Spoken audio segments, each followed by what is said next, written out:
Thank you for making Locked On Yankees your first listen every day. We're free and available on all platforms. On today's show, we might have to change the name of this show to Locked Out Yankees if things keep going the way everyone thinks they're going to go by December 2nd.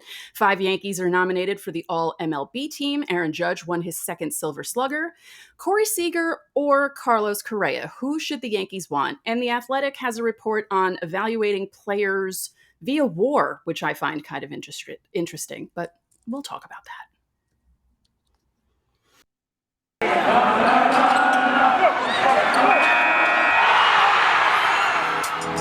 You are Locked On Yankees, your daily New York Yankees podcast. Part of the Locked On Podcast Network, your team every day.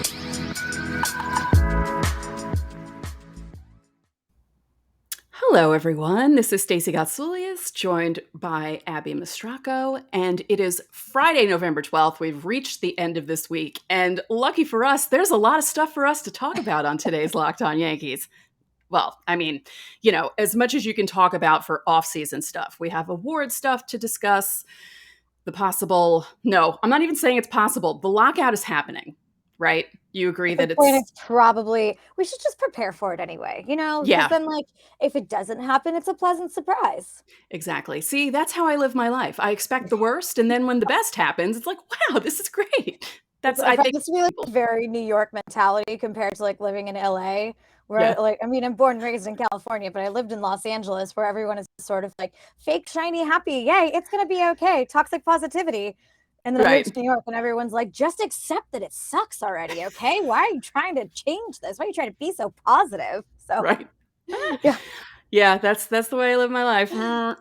Okay, before we get into everything, just to remind everyone, you can find us on Apple Podcasts, Google Podcasts, Odyssey, Spotify, Stitcher. You can watch us on YouTube, subscribe, like, comment, do all that good stuff. If you have a smart device, you can tell that smart device to play podcast Locked On Yankees. I've tried it. It actually works. Oh, I hope I didn't say that loud enough for my smart device to actually start playing Locked On Yankees. That would be pretty funny. So first up, let's just talk about this, because yesterday's show, I teased in the opener that I was going to talk about 5 Yankees being nominated to the 2021 All-MLB team, and then I forgot to talk about it. So I apologize to the people who were listening and watching yesterday, but I got so caught up in that Scott Boras stuff that I completely forgot. So let's discuss that. Usual suspects, we're not surprised by who from the Yankees are nominated to be on the All-MLB team: Garrett Cole, Aaron Judge, Jonathan Loaisiga, Giancarlo Stanton, or Aroldis Chapman. Well, okay, wait a minute. Let me back that up. Maybe we're surprised a little bit about Judge and Stanton just because they played enough games to actually be nominated. The one that I'm more surprised at is Chapman, because I didn't think he really had a great season. There were a lot of games I went to where you could sort of feel it at the stadium when he came into a game. They were fans were like, oh great, it's Chapman. It's the opposite of how it used to be when he would come into a game and everybody would get really amped up, yeah, Chapman's gonna lock this down. Now it was sort of a roller coaster in those high leverage situations, which tend to be roller coasters anyway. I was at the game against the Angels when they were up by 4 and he gave up the grand slam. The Angels tied it, and then the Angels went ahead 11-8 and the Yankees lost after going up 7-2 against Shohei Ohtani in the first inning. There were 3 rain delays. We were there for 6 hours. I wanted to kill Aroldis Chapman. I really did, because the funny thing about him was he was lights out for the first month and a half. Yeah. He was so lights out that it was almost what is happening here? Because no one is hitting anything against him. And then he went the complete opposite, where you were shocked if he didn't allow people on base. It was almost oh, bases are loaded again. Okay, it's Aroldis Chapman. And it was just such a strange, fast turn. It was like he hit a wall and became the opposite of what he was. He still finished with a 3.36 ERA, which, for a closer isn't great. But considering that stretch that he had, which was a while, finishing with 3.36 is pretty good. Yeah, and it was hard to get a sense of him this year. It's hard to get a sense of everybody right now. I'm used to being in the clubhouse, right? So look, I'm not a beat writer, at least not anymore, but I never was a Yankees beat writer. But I still covered the Yankees quite a bit as a feature writer and a columnist, and you could at least go into the clubhouse and see their body language and see how they were interacting with their teammates. And we were able to talk to them on the field and stuff this year, but you can't really talk to. It's tough to get the relievers. Trying to talk to them on the field before a game. It's also just tough to talk to people on the field before the game anyway, because you feel like you're interrupting their work. Whereas like in the clubhouse, most of the time they're like sitting there playing games on their phone. It's like, all right, I know I'm not interrupting anything that important. Yeah. Because you're always trying to be courteous, you know. Right. I couldn't get a sense of like, I couldn't get a read on like what he was going through, how he was feeling. I was much more impressed though with Loizaga, especially late in the season, and they put him in some high leverage situations in some very important games, and he just had ice in his veins. I mean, he really went out there and sort of claimed a role and made that his own at a time when the Yankees really needed him to. And I think of anybody in this group that I was most impressed with this year, I was most impressed with Loizaga. I was too, because really the only bad game that he had was that really odd game against Boston where he couldn't get anyone out suddenly in Fenway. Yeah. And sometimes you have those games. Right. Even the best relievers have those games sometimes. You just don't know.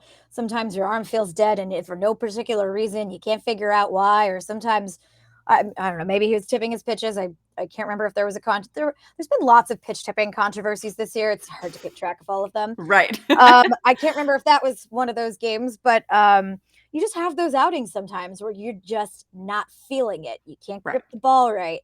It's just not coming out of your hand the way it usually does. Like it happens to the best of them. And he only had one this year, and he's still young. So like there's going to be bumps in the road, but the position that he was put in late in the season, for him to perform the way that he did, I think he deserves this nomination. Oh, yeah. And I was advocating for him to become the closer ahead of Chapman, because I was just sick and tired of seeing Chapman melt down. And even if Chapman didn't, blow a save, he would still make it. It was like watching John Wetland again. Now, if you're old like me and you remember what it was like to watch John Wetland, it wasn't fun.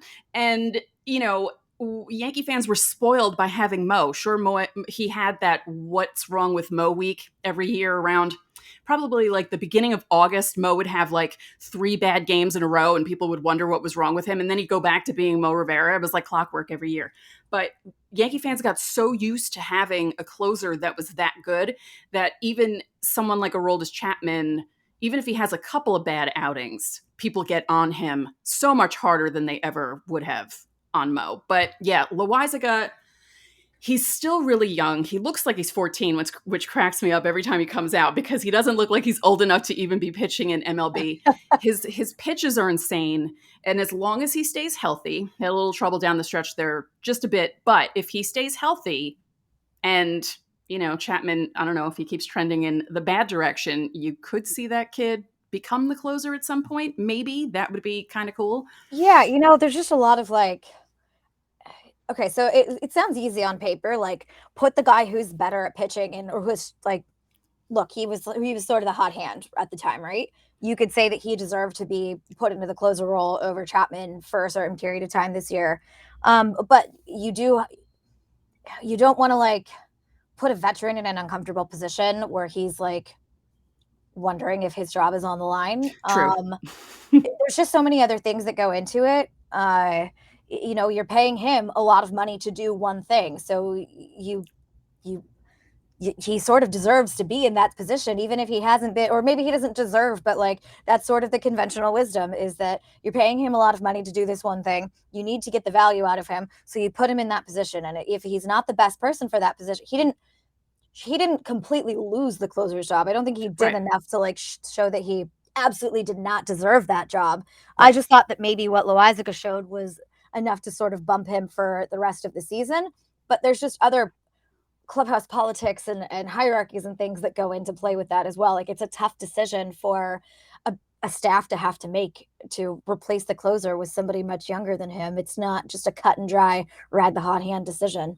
Right. Or they could do what the White Sox did and kind of not really switch off, but I mean, they went out and got Kimbrel, and it was kind of like, but you have a closer. And then they kind of worked that out where it worked out well. But I mean, we'll see. I mean, who knows? Again, it could have been the same kind of thing with every other pitcher where he started off hot and then, 162 compared to 60, and maybe, I don't know, something happened. Some sort of like regression to the mean, or we haven't seen him in that role for very long. We know that Chapman is capable of performing in that role. So there's just it's not the easiest decision. And maybe a tandem isn't the worst idea. I was actually talking about this a few years ago with a goalie coach. Because you see in the NHL right now, like that's sort of how you have success in the NHL right now. You don't have the Martin Brodeurs starting 70 games a season. You have a tandem. You've got 1A and you've got 1B. And I was talking to a goalie coach about this a few years ago, and he was like, I don't know why they don't just do this in baseball with closers. He's like, it's so much on their arm. Like, you save their bodies by having two closers. I don't know. Maybe that's a new trend. Maybe that's the White Sox are starting, and we'll see. I think it'd be an interesting sort of like experimental. It seems more like something for the Rays than right. the White Sox. I was going to say that. I was like, that definitely sounds like something the Rays could do. And then the rest of the league will be like, hey, it worked out for the Rays. We should try this. It was just like a goalie coach brought it to my attention, and I was like, I don't know why we haven't tried that in baseball before. I don't know why I haven't really thought of it, but it was like so matter of fact for him. He was like, I don't know why that nobody has thought of this. Yeah, and it almost seems like something that someone would have thought of a while ago. Huh. And maybe that's a way to reduce some of the pitching injuries that we're seeing right now. Did we just fix baseball? I think we may have. Yeah, I think so. Because when we were talking the other day, we were talking about, guys are throwing so much harder than they ever did, and it's not really natural for the human body to be throwing fastballs regularly at 98, hitting 100 a few times during a game. And injuries are going to happen the harder you throw. And it's you don't realize it until you see a still picture of a pitcher throwing, how unnatural it is for their arm. Like, I'm surprised more guys don't have Tommy John.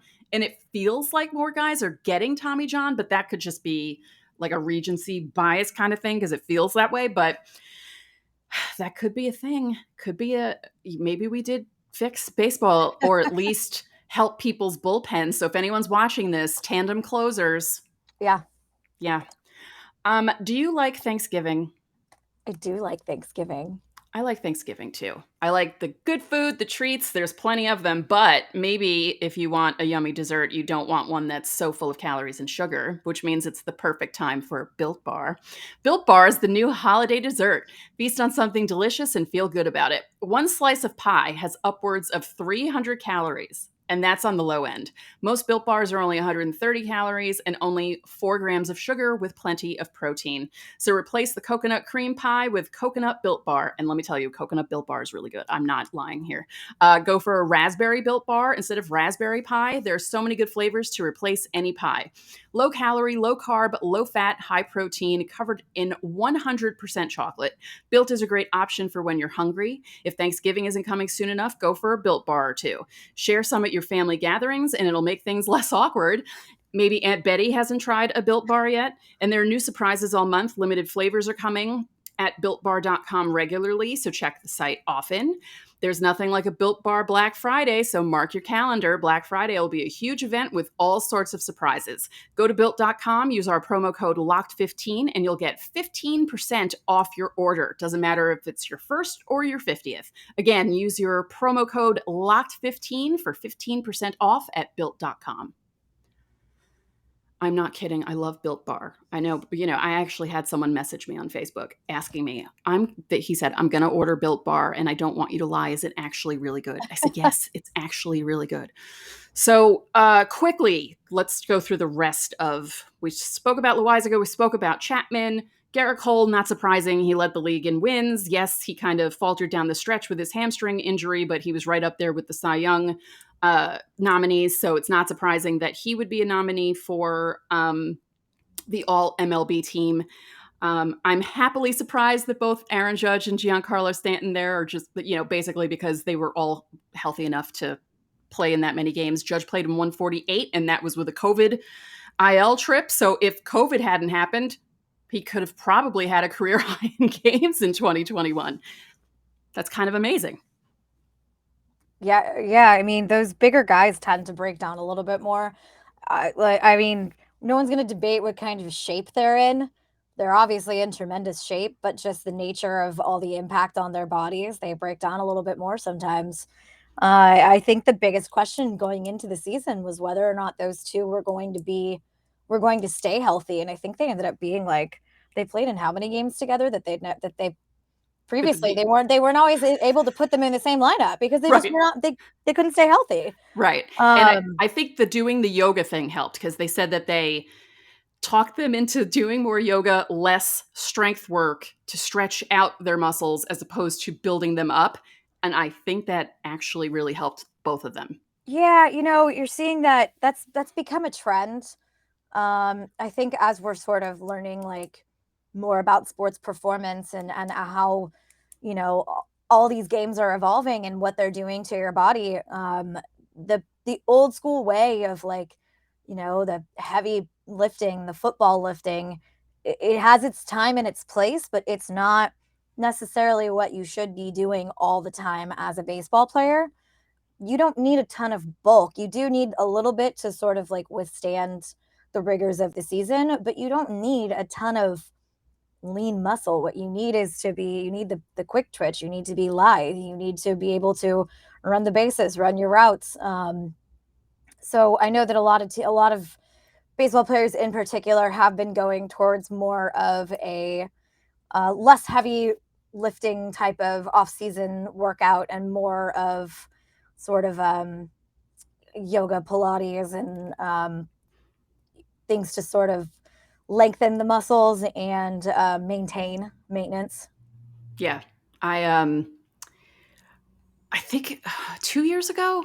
See, I don't know. The pandemic really screwed up time for me, so I don't remember how long ago it was. But Giancarlo Stanton posted one of those videos of him beating a tire with like a sledgehammer, like one of those crazy workouts, and I mean, as nice as it is to look at, because I'm human, I do like the idea of them being more. I like that they were open to doing the yoga and actually doing it. And maybe this is like a wake up call to some of these guys being like, maybe we should have been doing this all along because we could have been playing in more games and not been so injured. Because I even joked at the beginning of the season, I said, if you see Giancarlo Stanton in the field too much this season, it means that the team fell apart. But that's not what happened. They realized, hey, if he plays the field, he might actually hit better and he might actually perform better because he's taking better care of his body and he's not breaking down.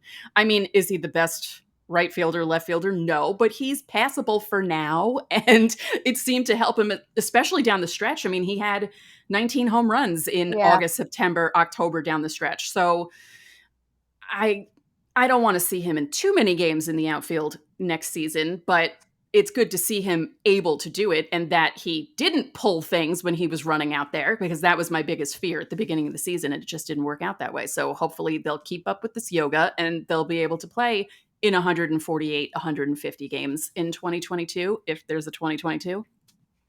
Well, the thinking for a long time was the more muscle you have, the more strength, the harder you'll hit, the harder you'll throw. You saw a lot of those like the power arm guys. Noah Syndergaard a few years ago was posting all of these videos of him doing pull-ups with weights around his waist and things like that. A lot of the strength was thought to be from bulking.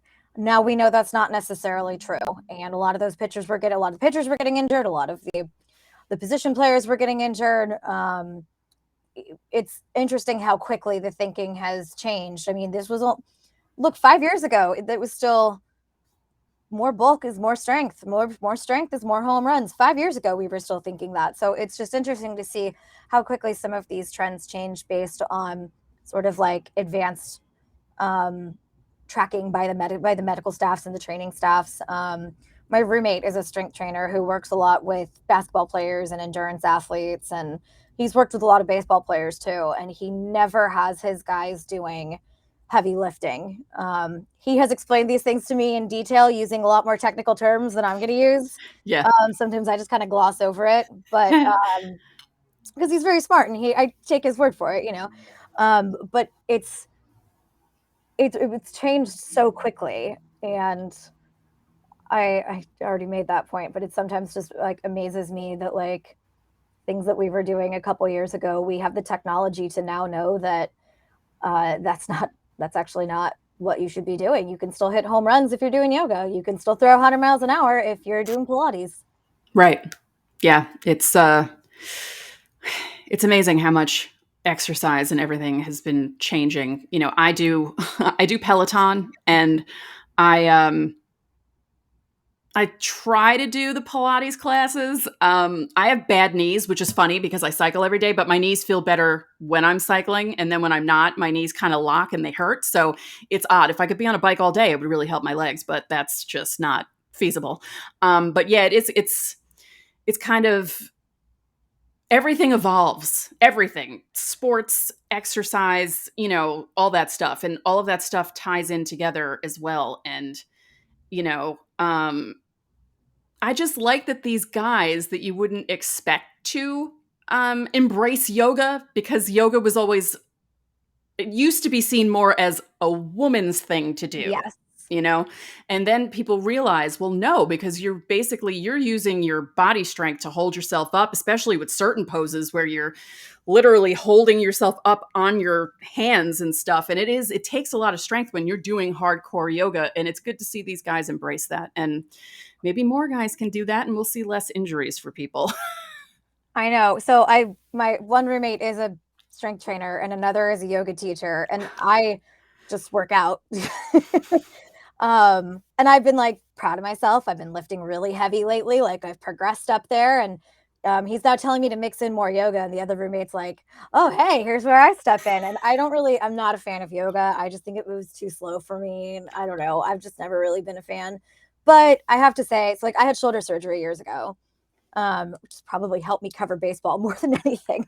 I do not recommend to young journalists out there like having shoulder surgery as a way to cover, but it has like helped me so much because when these injuries happen, I like have a baseline knowledge of what's going on structurally in there. Yeah.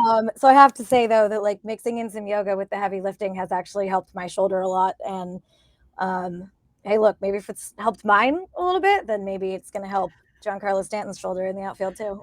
Yeah. Hey, you never know. Two completely different bodies, but it's the benefits of the actual exercise. No matter how much I don't want to do it, it does help. Yeah. Because you were talking about shoulder structure. I didn't realize, because we were talking about Tommy John earlier, I read The Arm by Jeff Passan, and I didn't really know how Tommy John was done and what they do to the elbow. It's fascinating. And I was like, no wonder why you can't do it more than twice is even bad, because the way you're drilling the holes in, and there's not that much room for anything. And, there really isn't a 3-time Tommy John recipient pitching in MLB because there's nothing really left for you to do. But I find all that fascinating. And again, the human body, what it can do, even just a regular person walking and functioning, but thinking about what you do, on a baseball field, on a football field, on a basketball court, on a hockey rink. It's unbelievable, really, when you think about it. It's just wow. Okay. So let's get into, we were going to discuss this. We've been talking about it all week.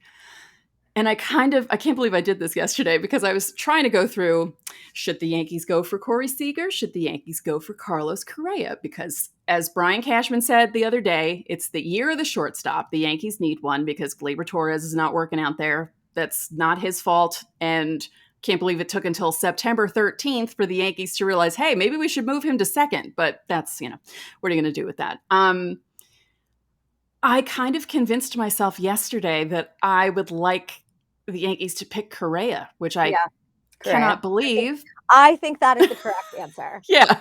This is also not taking into account any salary because the luxury tax implications are there with Correa, Seager, and like probably Semien too. The luxury tax is a thing. Are the Yankees going to be the Dodgers and go past it, or are they going to be the old? Are they going to be the Yankees?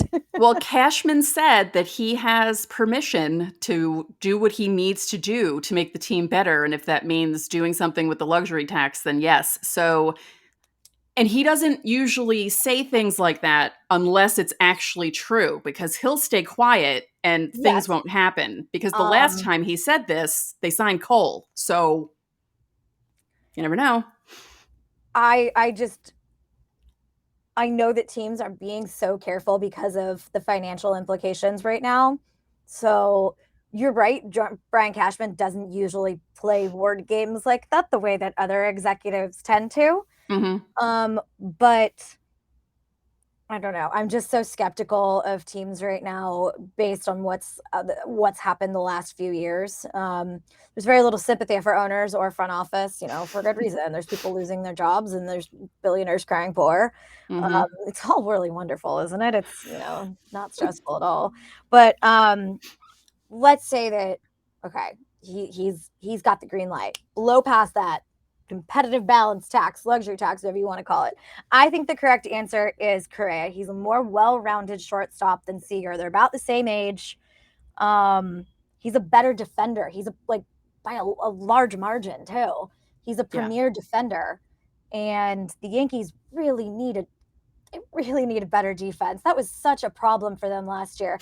Really, the year before that too. But they're not going to be able to the whole thing this year was they had that lineup, right? They had the murderers row. They had all the savages in the box, but they couldn't out-hit all of their mistakes. And a lot of those mistakes were coming from infield defense. So I think Carlos Correa is the answer. Yep. Yeah. Also the leadership.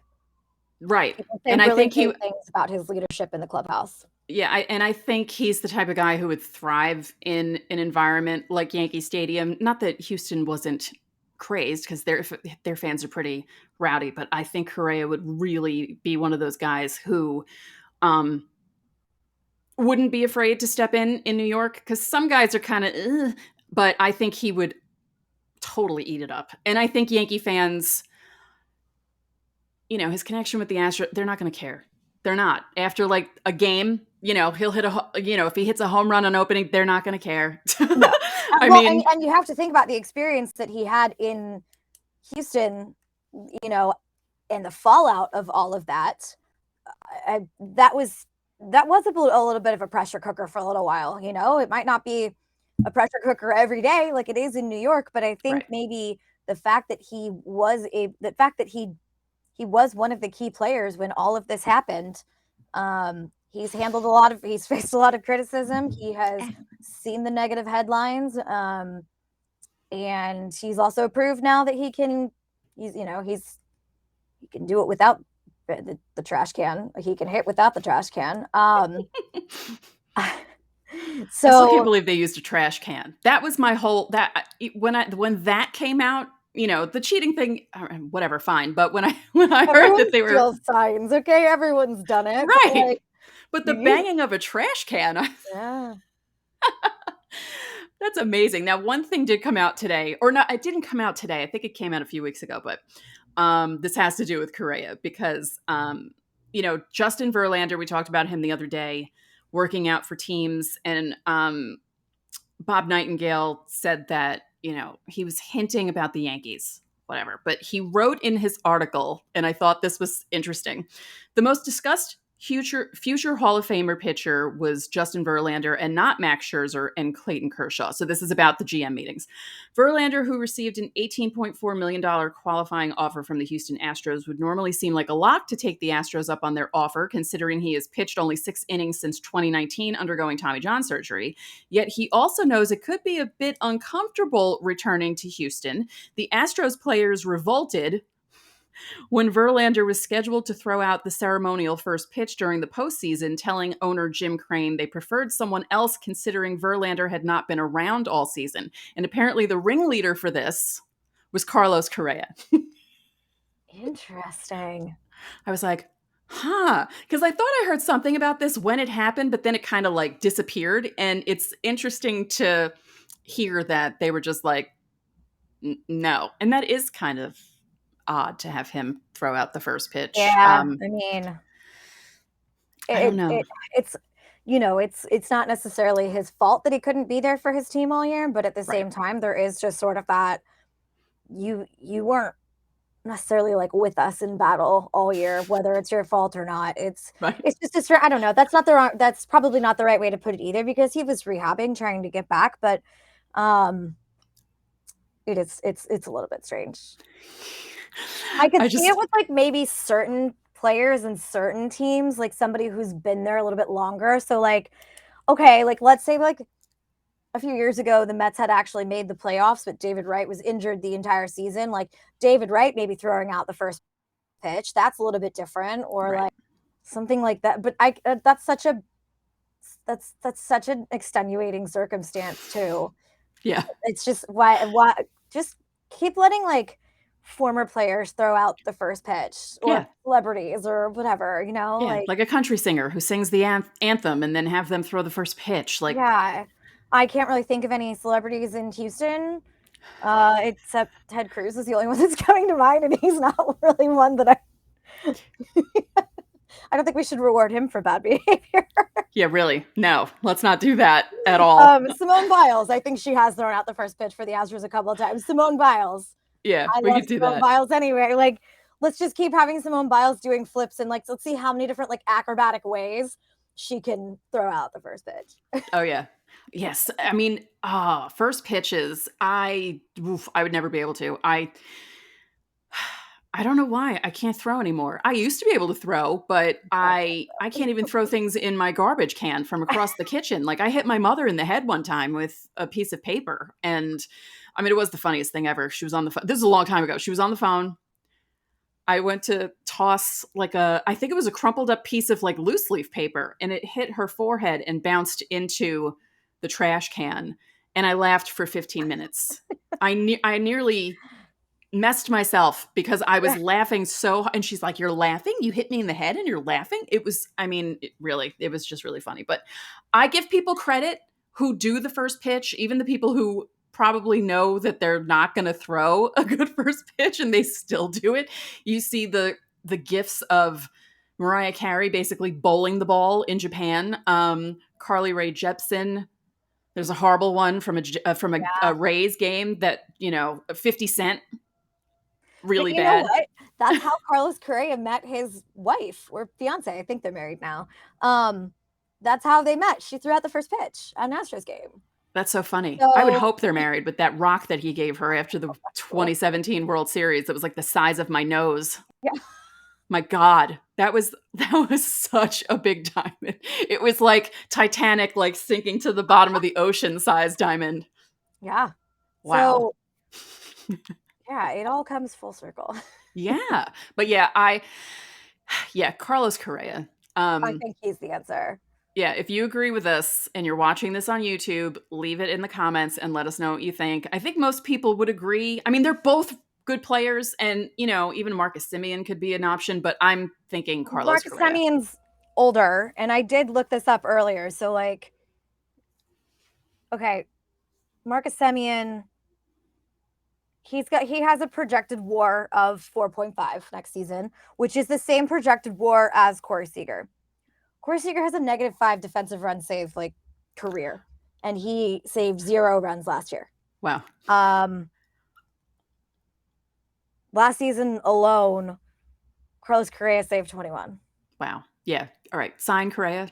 Brian Cashman. I don't think you're watching this, but defense was such a big problem last year. That there's no way around getting better, especially with the in the middle defense. Mm-hmm.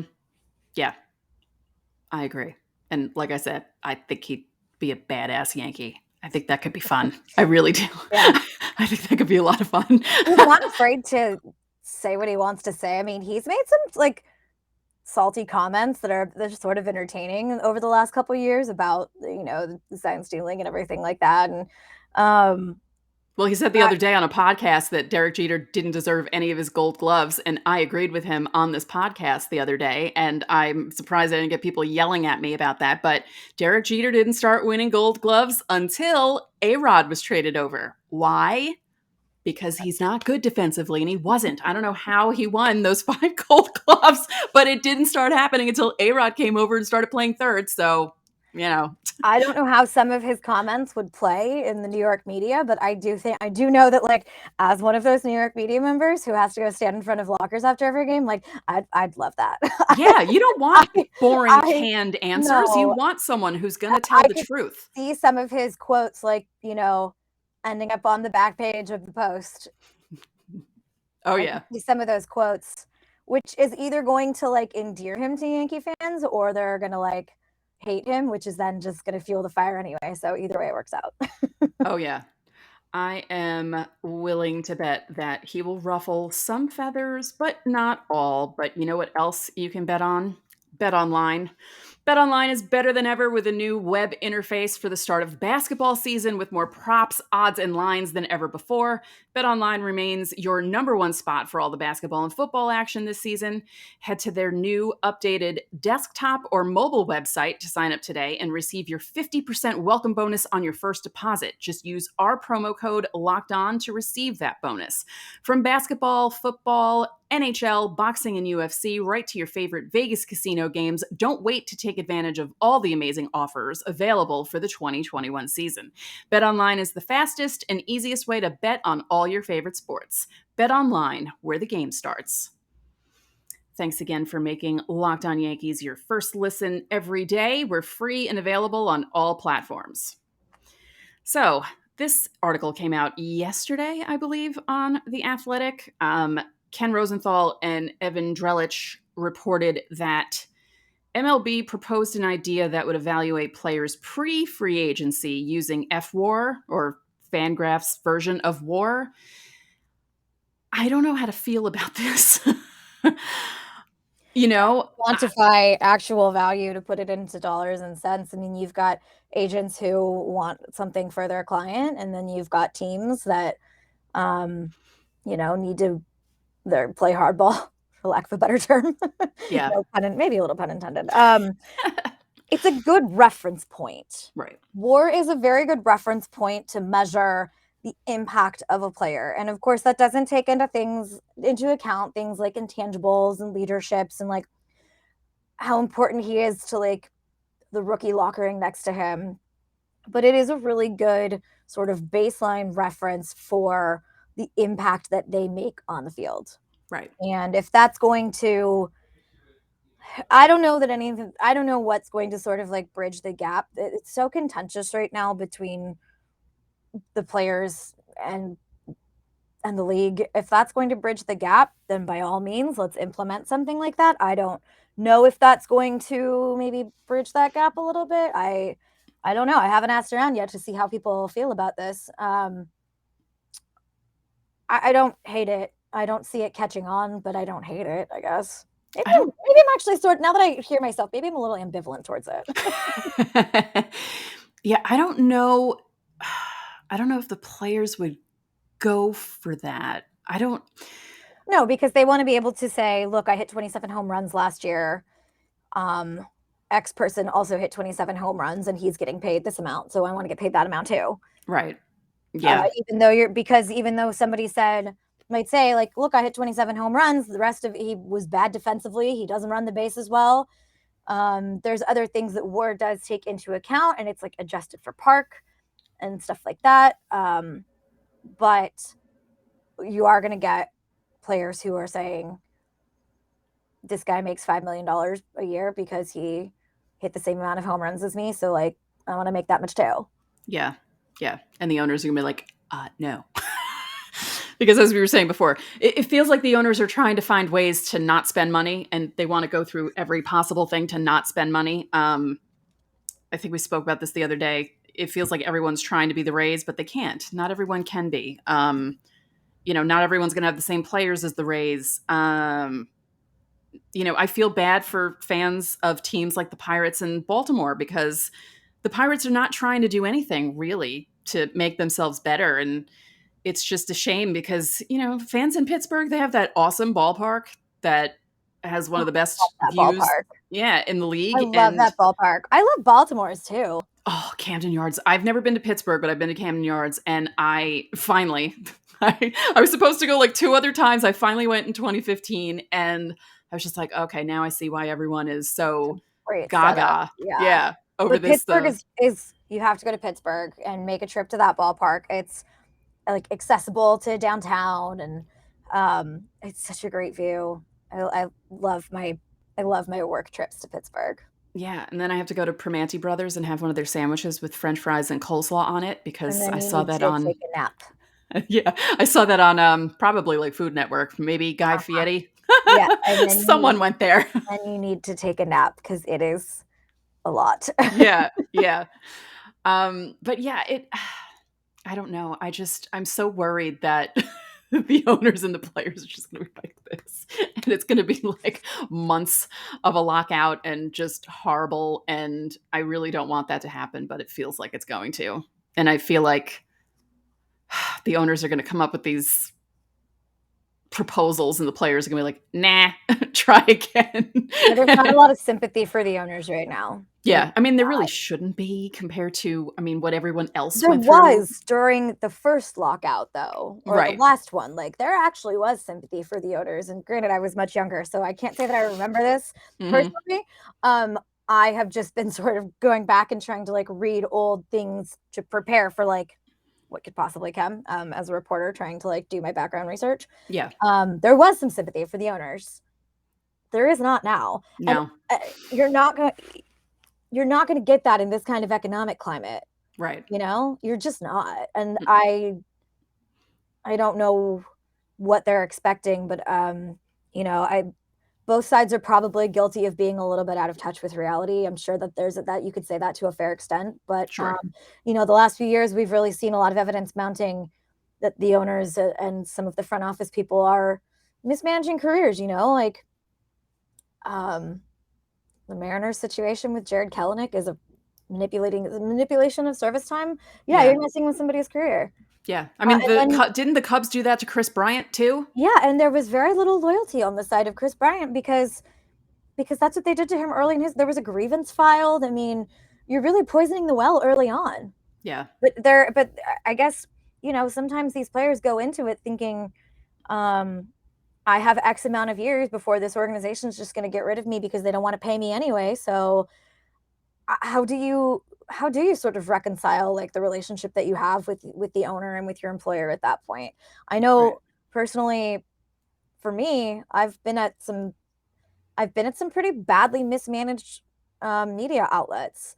I have no complaints with any of them that I work at now, but I've been at some media outlets where it did feel like they were trying to really screw around with my career in a bad way. And why should I then do something that makes them look better? Why should I do something that puts more money in their pockets? And for me, that was just like, I don't know, that maybe in the thousands of dollars or hundreds of dollars, but these are millions and billions of dollars that are getting put back into the pockets of not the players, right, of the owners. Right. And I've seen a shift with fans too, because as you said, the owners had more sympathy years ago when all that stuff happened, because that was a long time ago. And now we're seeing, you still have some of those people who think athletes are paid way too much. And, you know, I mean, I mean, it's kind of when you think about the amounts of money that some people make, but it's in every industry where you're famous. I mean, there are people in the music industry that you've never heard of who are making so much money. Like you would watch Cribs and you would see someone and think, I have no idea who you are and you have 10 cars. Good for you. And it's getting to the point now where you see more people are sympathizing with the players as opposed to the owners. You do have people who still hold water for the owners, but it feels like there's a shift there and there's more sympathy for the players because there's more coverage on what you had just talked about with the service time manipulation and things that the owners are doing. And more people are writing about it. More people are letting the fans know that this is actually what's happening. And some writers aren't carrying the owner's water. Some are, but some aren't, and showing everyone what's happening. So I think that's actually good. I mean, I like to play it pretty down the middle. I know that there's a lot of fans who are like, I've read your story. You clearly don't like this team, or you clearly favor this coach, or whatever. I like to try and play it down the middle as much as I can, except when I'm asked to editorialize on a subject. And I don't think that it benefits. I don't think that, I don't know. I just don't see that the owners are going to, they're not getting any sympathy here. I was trying to think of a deeper argument. I don't have a deeper argument for this. Sometimes also, like, I don't feel the need to like have a hot take on everything, probably because I do feel the need to like see this from all angles. But the sympathy on the side of the players is It's important. Maybe not important, but I think you're going to see that's where a lot of the support is going to go. The players are the ones that want to get back on the field. The players are the ones who are in the games. They're the ones living this every day and giving us a product that we watch on TV that we get so much joy out of. And the owners are in the background sort of pulling the strings, and that's not really haggling over dollars and cents at a time when so many people are struggling is not really a good look. Right. Yeah. This is like I keep saying, it's going to be interesting to see what happens. It's also going to be interesting to see because, I was seeing reports from different people saying that some of the free agency moves might be expedited because of the possible lockout. So I'm kind of like sitting here waiting to see who's going to be signed, who's not going to be signed. Like, I think Verlander has until November 17th to decide. What does he have to decide if he's taking if he's going to accept the qualifying or not? Yeah. And, who knows? I mean, Carlos Correa could be a Yankee by December 2nd. I was trying to sort of ask around a little bit the last couple weeks or last month, I would say, of baseball. I was trying to ask if I could get a sense of see if I could get a sense of whether or not teams were going to front load their transactions. There are some teams that are going to shop in the bargain section because that's just how they operate. And in that case, they're going to wait. They're probably more likely to, I won't say that they will, they're probably more likely to wait until after we know what's going on labor wise. But then there are teams who are contenders who need to shore things up. And I don't know that it benefits some of them to wait, especially if they have money like the Yankees. So if the Yankees want Carlos Correa, throw the book at him right now. Why not? See what happens. Yeah. Then you've got a big piece in place that you can then build the rest of your offseason plan around. Right. Yeah. Because, I mean, they still have other things to take care of, but that's the biggest need. And we discussed this earlier in the week. Not even on the show. We discussed this when we were talking about what we were going to do for the show. But that is, and as you said, with the defense and everything else, and him being the middle of the infield and being as good as he is at defense, and the Yankees need that. And yes, this is their biggest need. And if they can get it done, and if Cashman has Hal's permission to just back up the Brinks truck and offer Carlos Correa whatever the hell he wants before the lockout happens, do it. Just do it. Also, one thing I like about Correa as well is he's good on the base paths. And the Yankees were not good on the base paths last year. And that was another thing that limited them at times. You've got all these big home run hitters, but you saw how many outs they made at home. Are we going to blame all of that on Phil Nevin? I don't think that's fair. I right. The third base coach does deserve some of the blame, I guess, but you can't blame all that on him. Right. That was such a glaring area for me watching Yankees games last year that I think Carlos Correa being good on the base paths is something that it's an attribute that they an underappreciated attribute that they very badly need right now. And sometimes that sort of thing is contagious. Good hitting is contagious and good pitching is contagious. And sometimes you'll see a starter has a good game and then the rest of the starters. The Yankees had a stretch like that. Jordan Montgomery pitched 7 innings. Tyone pitched 6 innings. Cole had the complete game against Houston. There was a run there. And you also saw it with the hitting during the 13-game winning streak. And it's the same sort of thing on the base paths. And that was another thing during the 13-game winning streak. They were playing a completely different team. Yeah. The way they were running on the bases, the way they were hitting the ball. And then it was they forgot what they did during that winning streak. And I almost want them to look at every single game in that streak and think, we should probably play like this all the time instead of trying to hit the big home run and do this. Do a little small ball. I mean, you don't always have to do it, but it's nice to produce some stuff on the bases instead of trying to kill the ball every 5 seconds. So yeah, I mean, look, they clinched a playoff spot on an infield hit by a home run hitter. So sometimes all you need to do is put the ball in play, Yeah. That's it's a systemic thing too, because if you're not, and I don't know enough about the Yankees minor league system to be able to say that they're not teaching proper base running techniques or things like that at the minor league level. I'm sure they are. That's why you send guys to instructionals early in their career. But okay, here's a perfect example. Ron Washington is out there with his infielders every day, putting them through drills. He is drilling the fundamentals into their heads until it's so ingrained that it's just a habit, even at the highest level. Every day, Wash is out there doing infield drills.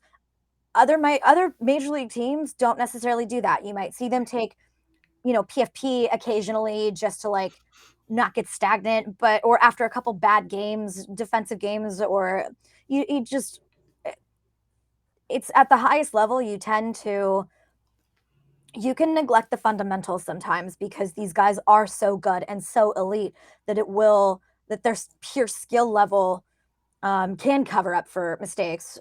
But there's still something to be said because look at Atlanta. Atlanta just won the World Series, and Ron Washington was also making the decisions at third base. He was you see how some of these small things really add up to big things, and it's a fundamental thing, and you never want to lose the fundamentals no matter how high of a level that you're playing at. And I guess maybe if there's one thing we can learn from the World Series, it's because that was kind of a boring World Series. We can take that away, that the fundamentals are still important. Yeah. Yeah. It's kind of funny when you watch some of these guys when they do make mistakes. And, there was that one game in Boston where the Yankees just looked awful defensively. I mean, even DJ LeMahieu, it was just like, did the bad news bears take over their bodies? Like, what is happening here? And, you also think that sometimes these guys are like, I'm getting paid how many millions of dollars, I'm not going to do infield drills. But I feel like they should. And they should do it more often than not because you get complacent and things happen. And, it's not a bad thing to brush up on what you're good at or what you're supposed to be good at and what you're paid to do. And yeah, I mean, with the way the Yankees were performing in the infield, they should have had infield practice all the time. Yeah. And base running drills, especially to home, because let's not see that again in 2022 because that was just, oh my God. I mean, just awful. Absolutely. Every time someone went for home, it was like, Austin runs. So it cost them a lot of runs. God, it cost them so many games too. Just like, even just the wild card game. Yeah. If they score a run, I mean, that changes that game completely. And I said to my brother, I'm like, they're losing this game now. This just totally changed. Well, and that was an aggressive send by Phil Nevin, but at the same time, like, when you practice the fundamentals so often, it becomes instinct. And maybe maybe something would have been different had they been. And I do know the Yankees practice. They do have infield practice. They do have pitchers fielding practice. Like, I have seen them do these things before. And like I said, I'm not there every day. I'm not a beat writer.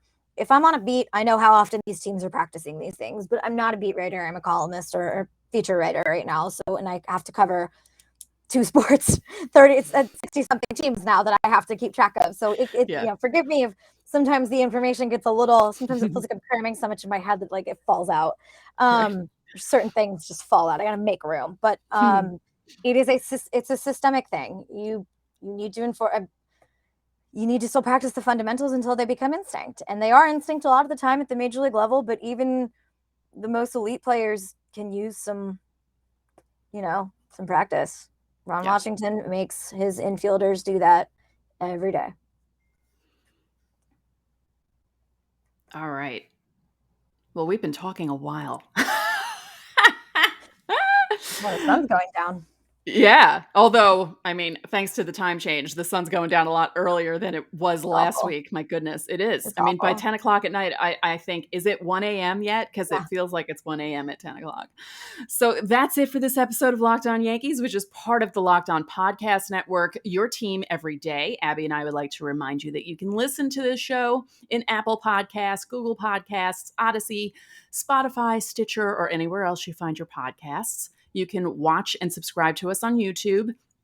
And when you get into your car, you can tell your smart device to play podcast Locked On Bets, your daily one-stop shop for all your gambling needs. Locked On Bets, hosted by your boy Q, and has expert analysis and insight from Lee Sterling. One more thing, if you could be so kind, please rate this podcast and spread the word about this podcast to your fellow Yankee fans.